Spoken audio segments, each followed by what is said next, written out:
Bienvenue dans cette deuxième partie où nous vous montrons la formation sur le logiciel de Picsou Comptabilité. Passons maintenant au module de traitement. Alors là, la fonction des traitements permet pas mal de petites choses, notamment par exemple la gestion des immobilisés. Les immobilisations, on va commencer par là.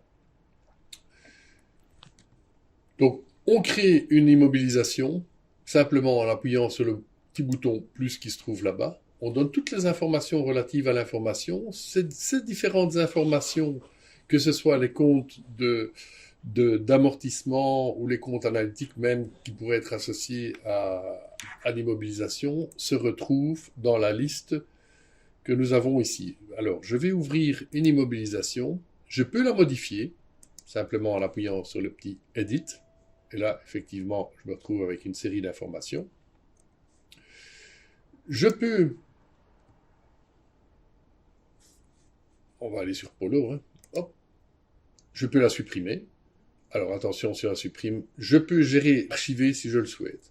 Alors, si je clique sur, non pas sur le bouton Edit, mais sur Polo qui se trouve ici, je me retrouve avec les informations que là, je ne peux pas modifier, mais qui sont celles de la fiche. Et ici, les différents amortissements qui ont soit été passés de manière automatique si j'ai demandé que ça soit passé de manière automatique, soit de manière manuelle si je souhaite le faire de manière manuelle. Dans ce cas-ci, à partir du 31 octobre, j'ai demandé du manuel. Eh bien, il suffit que, par exemple, que je clique, je pourrais faire tout ceci, mais il ne va pas les traiter, celles qui sont déjà traitées, donc ça n'a pas beaucoup de sens.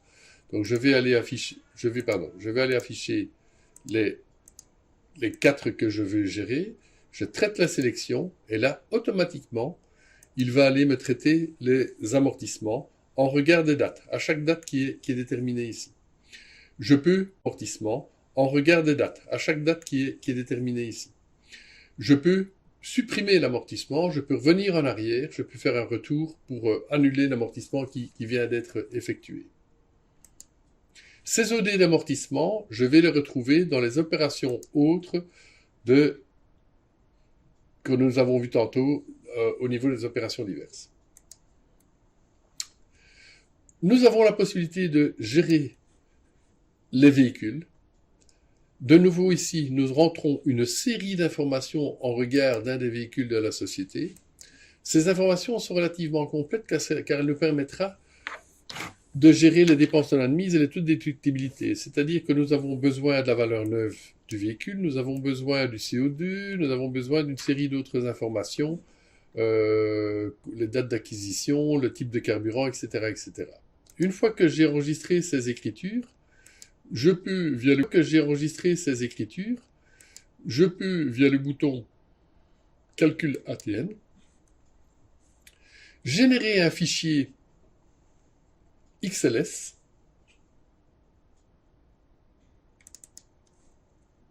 qui va en fait me donner toutes les informations relatives au calcul de la DNA et du taux de déductibilité.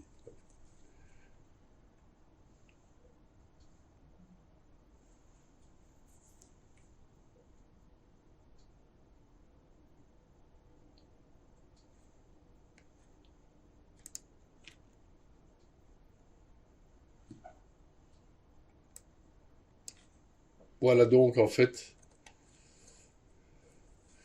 si je change le type si je change le carburant, en principe, tous les montants changent automatiquement.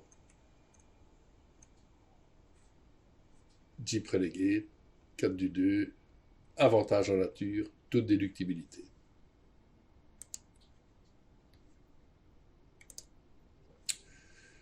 Ce fichier concerne 2021, les données de 2022 n'ont pas encore été prises en compte si elles ont changé. La gestion des assurances. La gestion des assurances est juste en fait un portefeuille à enregistrer. Il nous permet d'avoir ici toutes les infos concernant un contrat d'assurance, le nom de l'agent, le type d'assurance, et on peut stocker l'information en pièces jointes de manière à éviter de retourner dans les classeurs quand on a besoin d'une telle ou telle assurance. La gestion des budgets.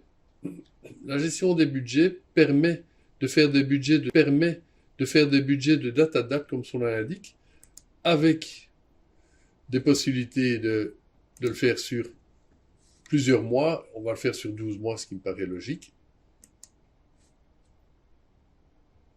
On peut reprendre les budgets, on peut calculer les budgets sur base des éléments de l'année précédente,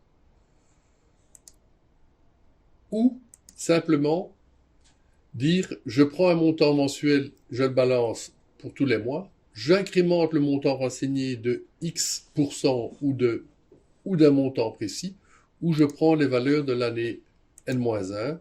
Imaginons que je prenne les valeurs de l'année N-1. Il a mis à jour les valeurs de l'année N-1. Et là, si maintenant je calcule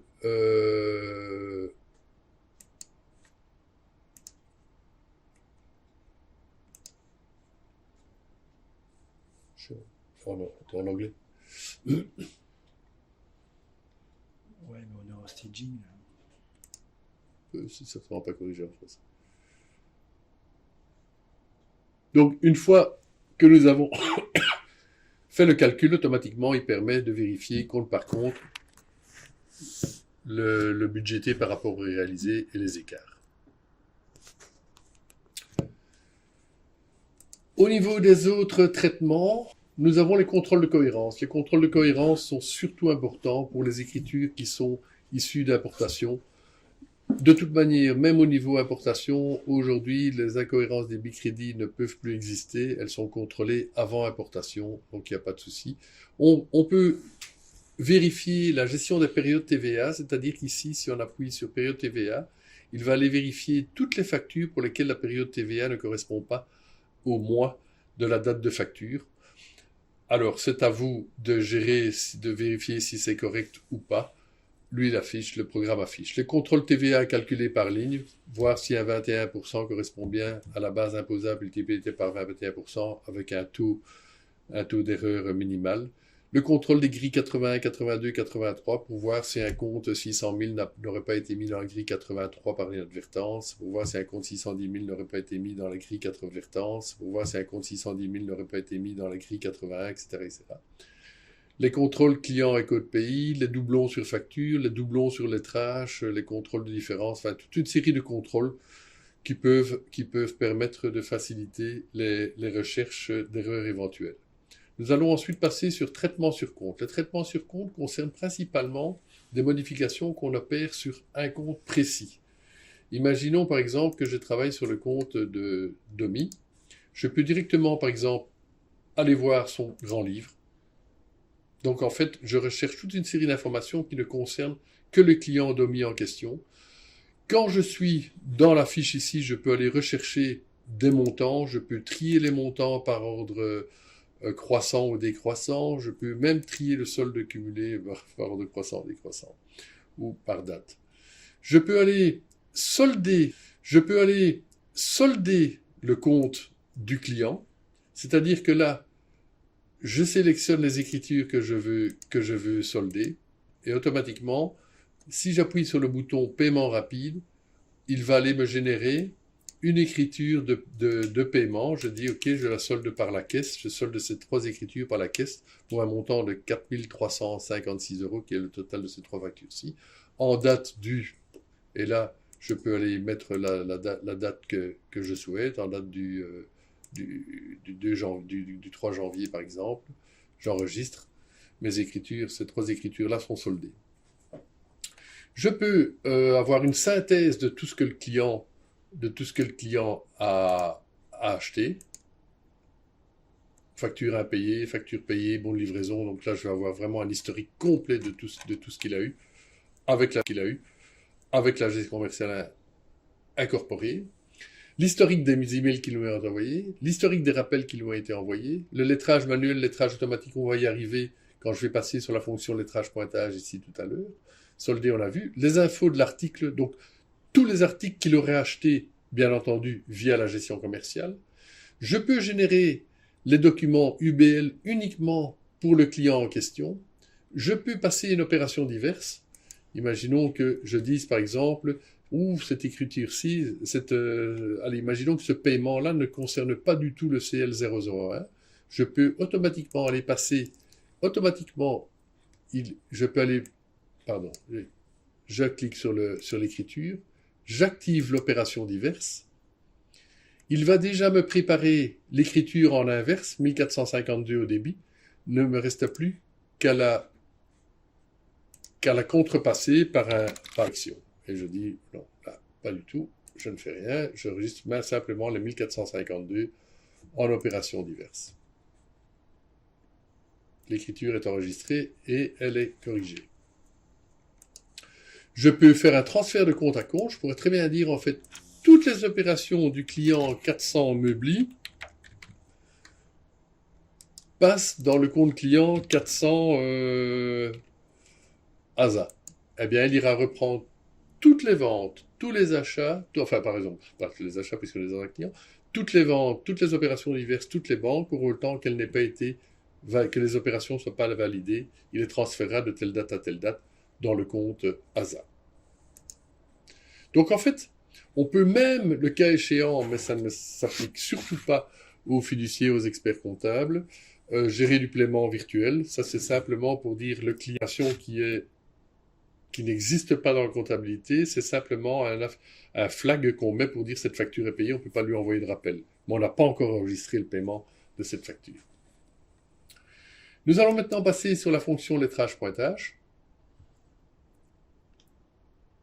Là, nous avons le choix pour travailler entre les clients, les fournisseurs ou les comptes généraux. Dans les comptes généraux, on peut soit lettrer n'importe quel compte général, soit ne prendre les comptes qui ont été déclarés lettrables au niveau du plan comptable. Nous allons commencer par le compte client. On prend par exemple le compte Hugo. Et je ne souhaite afficher toutes les factures, donc N égale écriture non lettrée, P partiellement lettrée et Y égale écriture lettrée. Donc nous allons par exemple prendre les écritures non lettrées et j'aimerais bien faire un lettrage manuel sur toutes les opérations du client Hugo. Alors bon, du client Hugo. Alors bon, le plus simple pour faire un rapprochement de lettrage, c'est peut-être de les trier par solde. De sorte que nous allons avoir les montants qui sont sensibles, qui sont les mêmes, vont être rapprochés déjà par défaut au niveau visuel. Et bien dans ce cas-ci, nous n'avons pas grand-chose à lettrer.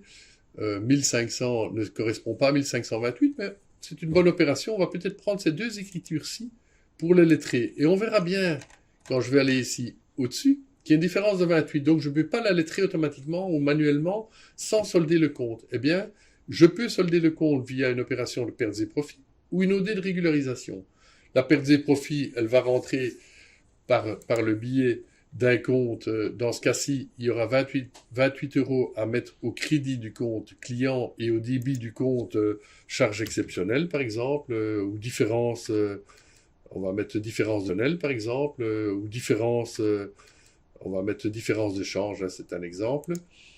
Et automatiquement, il va passer l'OD le 15 février, et je vais dire régularisation Hugo.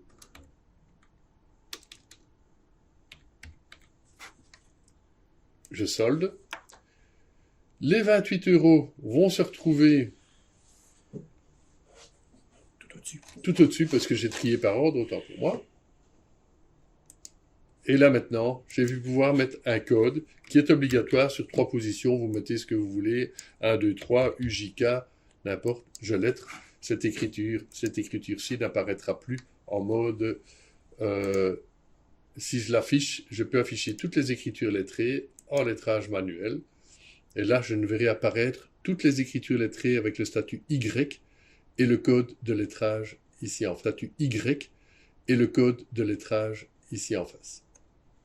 Et là, si je le souhaite, je peux, par exemple, dire cette écriture-ci, où là, j'ai fait un lettrage qui n'était pas correct, ou la machine a fait un lettrage automatique incorrect, je peux aller délettrer l'opération. Êtes-vous certain de délettrer? Je délettre. Je peux faire un lettrage automatique sur la totalité des clients. À ce moment-là, je choisis non lettré ou partiellement lettré. Je fais un lettrage automatique. Et là, je peux lancer l'opération de lettrage automatique sur toutes les écritures. Donc, Pour autant que les comptes soient correspondants, évidemment, on ne va pas pouvoir lettrer un client Accordata avec un client ASA. Il faut que les deux comptes soient équivalents et à partir de ce moment-là, je pourrais lettrer de manière automatique. Je lance le lettrage automatique, ça prend quelques secondes et il aura balayé l'entièreté du fichier pour faire son lettrage. Et vous voyez, il peut y avoir des abus de lettrage aussi. Et vous avez un bouton qui contrôle si des écritures ont été lettrées abusivement. C'est-à-dire qu'on aurait de nouveau pu faire une importation avec des écritures lettrées. Et là, le programme va contrôler si on est bien, le débit égale bien le crédit en ce qui concerne les écritures lettrées. Ou si jamais vous avez supprimé une facture qui avait été lettrée ou un paiement qui avait été lettré, on pourrait être amené à avoir ce qu'on appelle du contrôle sur lettrage abusif. Nous avons donc terminé avec la gestion des traitements. Nous allons maintenant passer au rapport comptable. Dans les rapports comptables, nous avons 3 points distincts. La gestion de la TVA. Nous allons commencer par la déclaration TVA. Dans la déclaration TVA, vous sélectionnez en fait le trimestre ou le mois que vous souhaitez. Je clique, automatiquement tout est recalculé. Si je clique sur le montant qui est affiché là, je vais avoir l'historique complet des transactions qui se sont passées pour cette grille.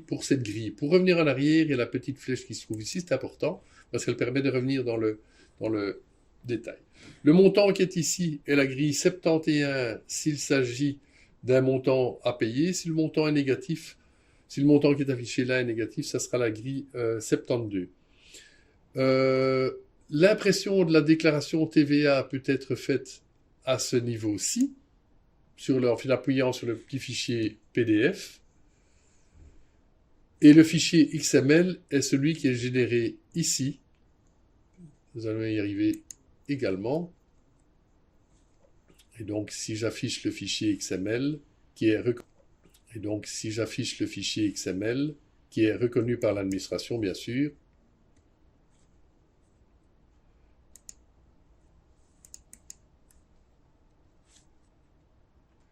je me retrouve avec le fichier de l'administration ici.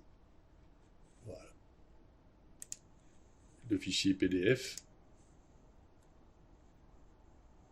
est celui-ci. Alors, nous avons la possibilité, bien entendu, sur le fichier qu'on envoie à l'administration, de gérer la case de remboursement et d'afficher si le listing TVA est né ou pas. Nous avons la possibilité de contrepasser l'OD. Pour contrepasser l'OD, qui va contrepasser tous les montants qui se trouvent ici par le biais du 411 000 ou du 451 000 TVA à payer ou TVA à récupérer, il suffit en fait d'appuyer sur le contrepassation OD TVA et de relancer ici le calcul du trimestre. La contrepassation automatique de l'OD TVA a été effectuée. Concernant le fichier XML que nous avons généré, il va se retrouver ici en bas. Donc nous allons avoir tous les fichiers XML. Je peux en générer autant que je veux. Il est clair que si je génère plusieurs fichiers sur le même trimestre, VAT1, VAT1, il faudra supprimer ceux qui ne seront plus d'actualité. Ici, c'est pour les besoins de la démonstration, mais en principe, on n'a qu'un seul fichier XML par déclaration TVA, bien sûr. Nous avons la possibilité de préparer la concordance TVA, où à un moment donné, à n'importe quel moment d'ailleurs, il va aller comparer toutes les écritures, toutes les transactions qui ont été passées avec les transactions qui ont été déclarées. À vous de voir ensuite s'il y a des différences. Il y a une autre possibilité ici qui permet également d'aller vérifier en fin d'année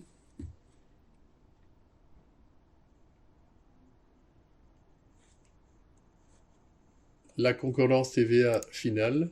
Je ne sais plus où se trouve. Et en fait, il va afficher ici toutes les informations. Donc là, il faudra déterminer une date, hein, bien sûr. Donc, mais imaginons qu'on reprenne le premier trimestre 22 et je vais aller vérifier ma concordance TVA uniquement pour ce trimestre. Il va me dire que j'ai la grille 00 à 47, j'ai un montant d'autant. J'ai en TVA sur les notes de crédit. J'ai donc un total de autant. J'ai le total des comptes à la classe 7 pour 406 000. Et oups, là, j'ai 2000 euros j'ai un montant de 2000 euros qui ne se justifie pas, qu'il faudra aller rechercher dans dans la comptabilité.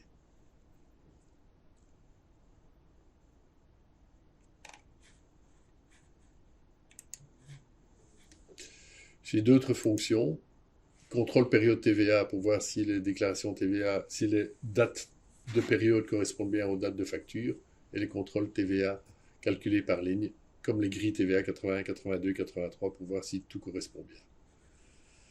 Nous avons ensuite, après la déclaration TVA, nous avons la déclaration TVA intracommunautaire, la déclaration intracommunautaire. De nouveau, le même principe. On va chercher l'information sur un trimestre. On génère le fichier PDF ou XML pour l'administration. Dans ce cas-ci, il y a un seul client. Si je veux voir à quoi correspond la facture, je clique sur le montant et je me retrouve ici avec l'historique de l'écriture pour les 206 euros correspondent ici. Le fichier XML se retrouvera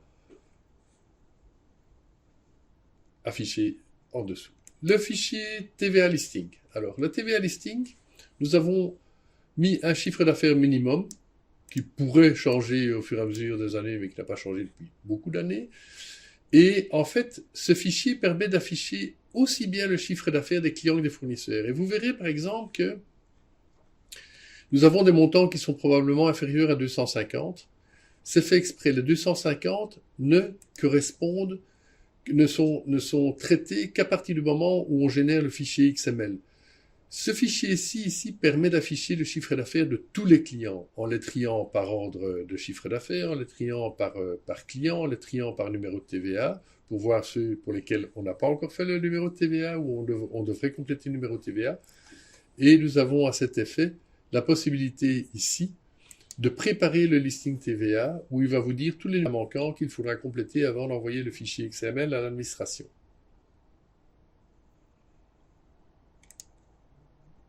Dans ce cas-ci, par exemple, nous avons heure de pointe, 24 heures de pointe. Eh bien, je dois le compléter, parce que sinon l'administration le refuse. J'appuie sur « À compléter ». Il va automatiquement dans la fiche du client et il faudra y mettre le numéro de TVA correspondant, faute de quoi l'administration n'acceptera pas le document. Donc, nous avons ici une liste des chiffres d'affaires et le fichier XML génère le listing TVA. Pas spécialement le même que celui-ci, puisqu'ici, on affiche aussi bien les clients qui ont un numéro de TVA que les clients qui n'ont pas de numéro de TVA. Les différents états. Alors, nous avons, après de passer à la TVA, nous avons les états généraux. Je veux dire, alors là, on a d'abord le bilan de synthèse qui nous permet d'avoir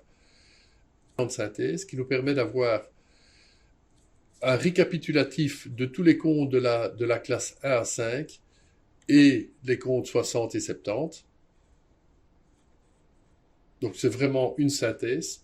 Nous avons la possibilité de générer un profit and loss, c'est-à-dire qu'ici, l'avantage, c'est que on va pouvoir travailler et comparer des mois précédents. Imaginons, par exemple, que je veux comparer sur 6 mois précédents. Donc, il affiche ici le mois de février. Et je veux comparer par les 6 mois précédents à la période de février. Je suis sur un état qui va m'afficher les dépenses et les recettes uniquement, donc le revenu, le coût des ventes, les dépenses courantes, etc. Et tout ceci avec un affichage des 6 mois précédents, mais je peux le faire également sur les années précédentes, si je le souhaite. Nous avons les balances AG sur les années précédentes, si je le souhaite. Nous avons les balances AG débiteurs et créditeurs. Nous avons ici une balance mensuelle. Alors, la balance mensuelle, et de nouveau, j'ai peut-être omis de le dire, nous avons toujours des boutons qui nous permettent de le faire, par exemple, la totalité, l'ensemble de tout, en fait, c'est-à-dire ceci déjà, où on affiche l'historique complet, client, fournisseur, tout est inscrit en sorte de balance, où je vais pouvoir comparer également. Je peux afficher ou non les codes soldés, mais s'ils ont été traités dans les années précédentes, évidemment, ils sont affichés. Et je peux l'afficher, par exemple, que les clients ou que les fournisseurs.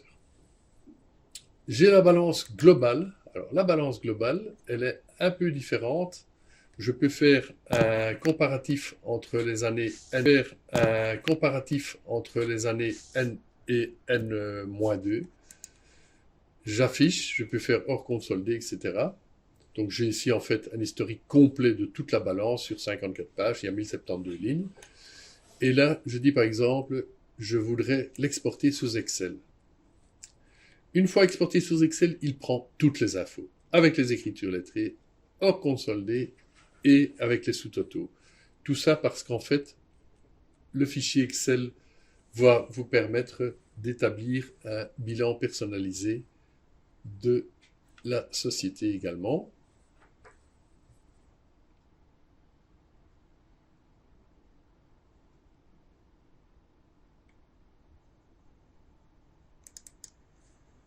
J'ouvre le fichier. Il a été généré la balance en premier onglet. Et ces informations du premier onglet vont me permettre de générer la totalité d'un bilan actif, passif et compte de résultats. Mais vous verrez par la suite qu'il y a plusieurs types de bilans possibles également.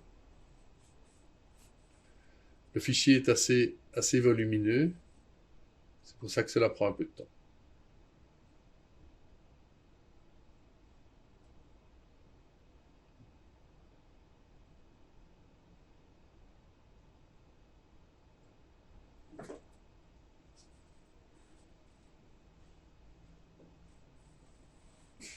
Donc en fait, nous avons ici les débits crédits de l'année N, N-1, N-2. Automatiquement plus complète. J'active la modification pour qu'il mette à jour les différents champs. Et voilà, tout est mis à jour automatiquement. Le bilan est mis à jour également. Et le compte de résultat également.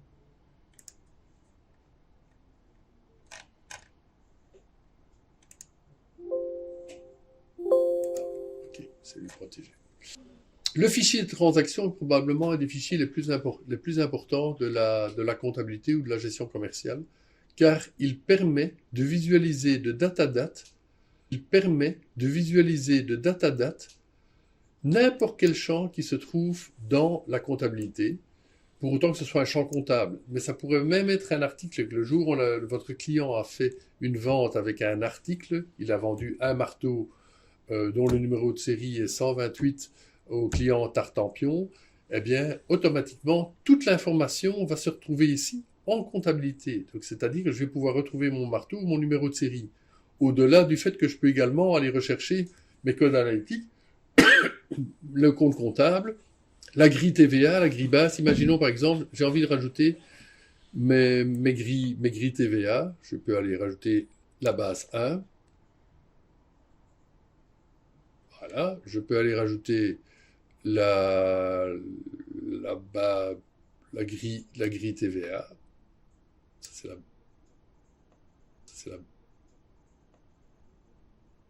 Et je pourrais très bien faire une recherche sur tout ce qui est 59 dans la grille TVA, de telle date à telle date. Et voilà, là, il va m'afficher en fait toutes les factures, 490, 501, je peux les trier par ordre.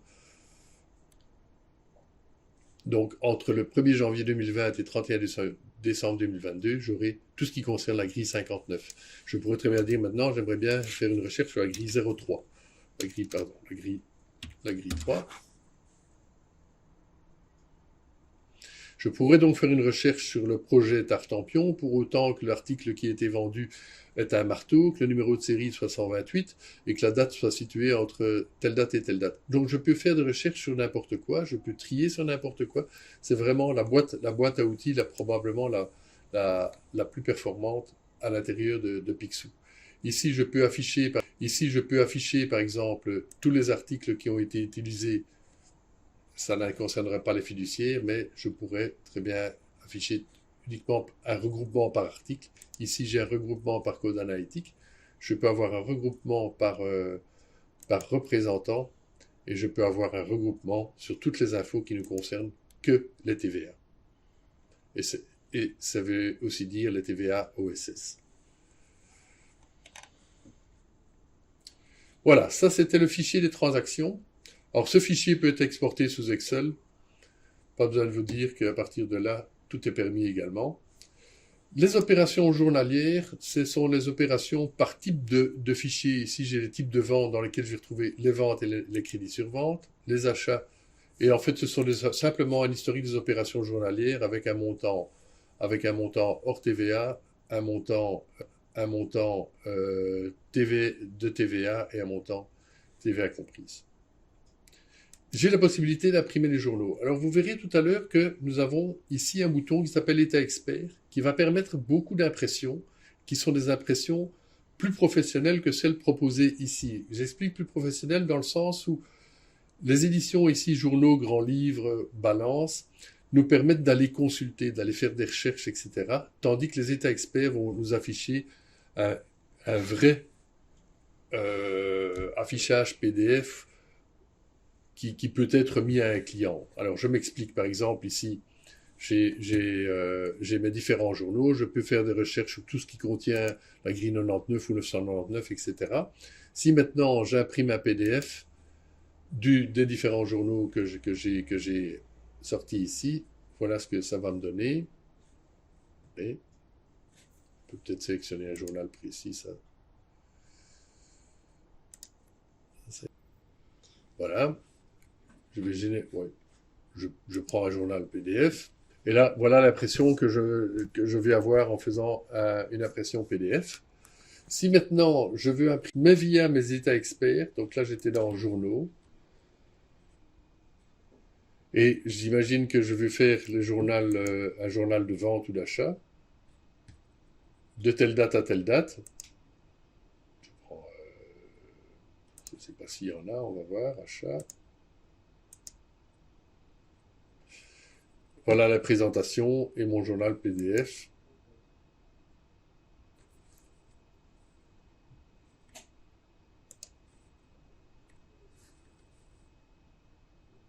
Ça va présenter d'une autre manière. Donc c'est à l'utilisateur de gérer, de faire son choix par rapport aux différents types de journaux à imprimer.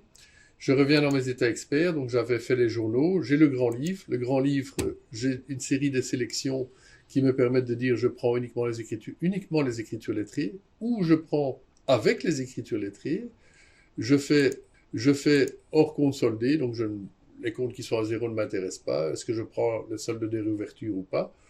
Est-ce que je veux une centralisation personnalisée sur tel ou tel compte? Est-ce qu'au moment où j'imprime, je fais une centralisation client et fournisseur? Et là, j'imprime la totalité, donc avec une centralisation client-fournisseur, une série de paramètres, une centralisation sur 550, et je veux imprimer, par exemple, toutes les écritures de janvier 2022 au 31 décembre 2022. J'appuie sur le bouton loupe, et je me retrouve ici avec mon grand livre, et de nouveau la possibilité d'exporter en XLS la totalité telle qu'elle, ou en PDF. Et toujours la possibilité d'afficher des colonnes. Imaginons que vous gériez des devis. C'est la différence qu'il y a entre les états qui sont là et les états experts. Ici, entre les états qui sont là et les états experts, ici, vous pouvez ajouter des colonnes, échéances, devis, etc. Ce que vous ne pouvez pas faire de l'autre côté. On a un bouton ici, dont je n'ai pas parlé, qui permet de consolider vos grands livres, vos balances, vos balances AG, etc. Tous les états peuvent être consolidés avec les autres sociétés qui font partie du groupe ou de votre groupe. Il suffit en fait de cocher, de faire consolidation, et automatiquement, il va aller cumuler, c'est une consolidation simplifiée, il va aller cumuler les écritures des deux sociétés pour n'en faire qu'une seule. Alors, cette opération est elle ne génère pas d'écriture nulle part, donc elle est totalement réversible, il n'y a pas de souci, on peut la faire autant de fois qu'on veut, elle n'influence rien autant de fois qu'on veut, elle n'influence rien du tout, à part l'édition, c'est tout. Au niveau état expert, je reviens à mes états experts, je vais pouvoir avoir une balance, les balances clients, les balances trimestrielles, et là je génère de telle date à telle date, avec les écritures. Et là je suis dans une balance générale. Il faut savoir que pour les balances générales, les comptes 400 et 440 sont toujours centralisés. Si on veut le détail, il suffit de demander à ce moment-là le détail des balances clients ou le détail des balances fournisseurs. On a la même chose pour les balances trimestrielles clients. On a le grand livre, tel que le grand livre, je vous l'ai montré dans les états généraux, mais on peut l'avoir sous une forme plus sympathique. On va mettre décembre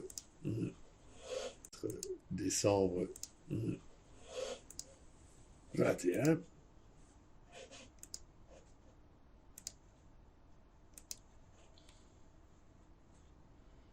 Et voilà, donc ça se présente d'une autre manière, avec la possibilité, si on clique sur un montant, d'afficher l'historique de l'écriture. N'oubliez pas la petite flèche ici qui permet de revenir au grand livre. Il y a une chose qui est intéressante également, c'est cette flèche-ci. Ici, vous voyez, on peut passer à la page 3. Bon, c'est assez compliqué, c'est pas compliqué, mais c'est gênant, tandis qu'ici, on a l'affichage en liste de toutes les pages, les unes derrière les autres. Retour. On a la gestion du grand livre analytique. On a la possibilité d'avoir un simplifié actif-passif de telle date à telle date, avec ou sans la réouverture des comptes. Voilà, j'ai un actif-passif. Simplifié, mais nous avons bien entendu l'actif-passif SA ou SRL de telle date à telle date, avec un comparatif de l'exercice précédent et le détail de chaque compte. Ici, je n'ai qu'un mois, donc pas beaucoup d'informations. Et de nouveau, cliquer sur un montant me donne l'historique du montant. Nous avons également le compte de résultat, même principe, et le compte de résultat SA, qui est le même que celui du SRL de toute manière. Voilà, le compte de résultat, avec le bénéfice ou la perte de l'exercice à affecter. Et quand on l'imprime, pour avoir une idée de ce que ça donne,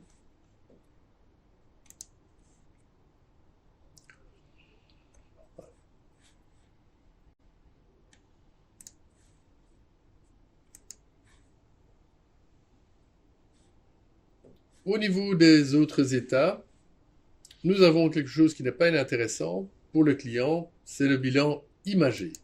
Alors, le bilan imagé, nous avons pensé que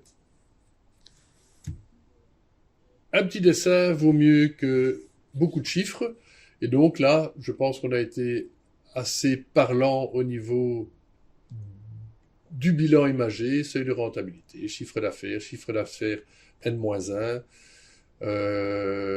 les achats de marchandises, les marges brutes dégagées, et donc des comparatifs entre l'année en cours et l'exercice précédent, la synthèse des points sensibles, les charges de personnel avec les comparatifs, et quelques petits graphiques un peu plus parlants, et puis les bilans, quelques petits graphiques un peu plus parlants, et puis les bilans actifs-passifs, les budgets d'activité. Dans ce cas-ci, il n'y a pas eu de gestion de budget, donc on n'en parle pas. Et nous avons fait la même chose pour le rapport commercial imagé, pour autant qu'on ait une gestion commerciale derrière.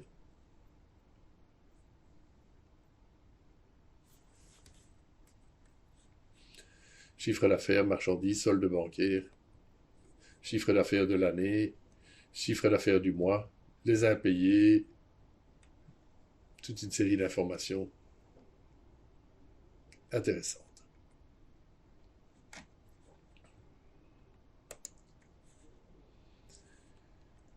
Eh bien, nous voici arrivés à la fin de la présentation de tout ce qui était possible de faire avec la comptabilité, si ce n'est que, dans l'urgence, j'ai oublié les états fiscaux.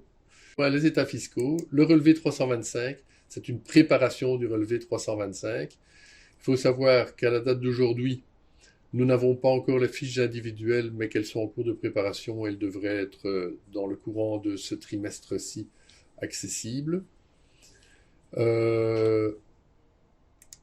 Donc là, il nous dit que ce sont des honoraires. Et si je clique sur le montant, je me retrouve avec l'historique de toutes les factures relatives à Proximus.